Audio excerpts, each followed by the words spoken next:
Sir फिर ये बताइए, जो एफआईआईज में ने कल इतना बेचा है, क्या यही एक कारण था जिस वजह से गिरावट आई है? नहीं, यही एक कारण तो नहीं बोल सकते भाई। हर एफआई को थोड़ी पता है कि इस तरह का आ सकता है, कि पता हो ना हो, यू नेवर नो। हम ये भी नहीं दावे से बोल सकते कि पता ही था कि इस तरह का कोई सर्कुलर आ सकता, किसको मालूम, ठीक है।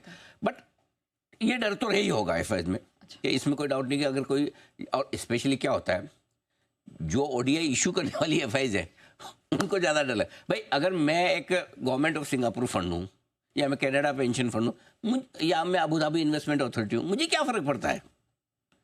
मैं तो लॉन्ग टर्म इन्वेस्टर हूँ, आराम से इन्वेस्ट कर रहा हूँ, फर्स्ट क्लास कर रहा हूँ, कोई टेंशन नहीं है। ऐसे 50 फंड है, हज़ारों फंड है, ठीक है। लेकिन अगर मैंने कोई ओडीआई में पीनोट्स में ऐसी पोजीशन बना रखी है, तब मुझे टेंशन नहीं, तो मुझे हमेशा स्ट्रेस रहेगा ना। हाँ, ऑफ कोर्स। स्ट्रेस तो उसे रहेगा जो गलत काम करता है, जिसको लगता है कि मेरे डिस्क्लोजर नियम थोड़े बढ़ जाएंगे, या मेरी पोजीशन कहीं कम खत्म करने का ऐसा तो नहीं आ गया।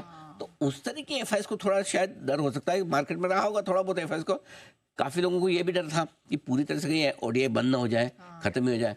तो नो डाउट उससे भी कोई फर्क नहीं पड़ता है, जिसको पैसा लगाना है वो लेजिटिमेट तरीके से पैसा लगाने का रास्ता ढूंढ लेते हैं, और इलेजिटिमेट तरीके से और बिना आइडेंटिटी के पैसा अगर आ रहा है मार्केट में, तो वो बंद होना भी चाहिए, और वो ट्रांसपेरेंसी आनी भी चाहिए, कौन लगा रहा है पता चले, राइट। सो मेरे ख्याल से आज जो एफआईएस का एक्शन है वो लिटमस टेस्ट।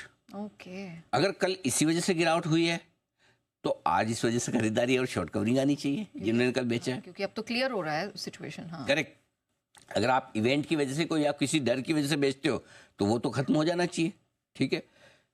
अगर आज शॉर्ट कवरिंग आती है तो फिर बाजार उछलेंगे। तो आज लिटमस टेस्ट है, और अगर एफआईएस को लगता है कि नहीं नहीं, फॉरगेट दिस, हमने तो इस वजह से बेचा ही नहीं, हमें तो इंडिया का मार्केट खराब लगता है, तब वो, हमें तो अमेरिका का मार्केट खराब लगता है, हमें तो ये लगता है कि फेड चेयरमैन साहब के बाद भी पॉलिसी के बाद बिगड़ जाएगा, ट्रम्प के आने पे बिगड़ जाएगा, वोटेवर। आपके जो 50 रीजन है बेचने के, अलग भी हो सकते हैं। तो अगर वो रीजन से बेच रहे हैं तो आज भी बेचेंगे, बेचना ही है।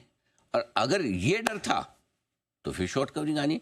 सो इसलिए हम क्या करेंगे, हम मार्केट के पीछे चलेंगे, जो हम करते हैं। मार्केट नहीं, जो हमेशा नहीं करते, हमेशा आगे भी चलता है। जैसे कल चले, कल गलत पड़ गए, ऐसा नहीं सोचा। देखो ये तो पता था रेंज कभी भी तोड़ सकता है, लेकिन कल ही तोड़ देगा ऐसे कारण नहीं थे।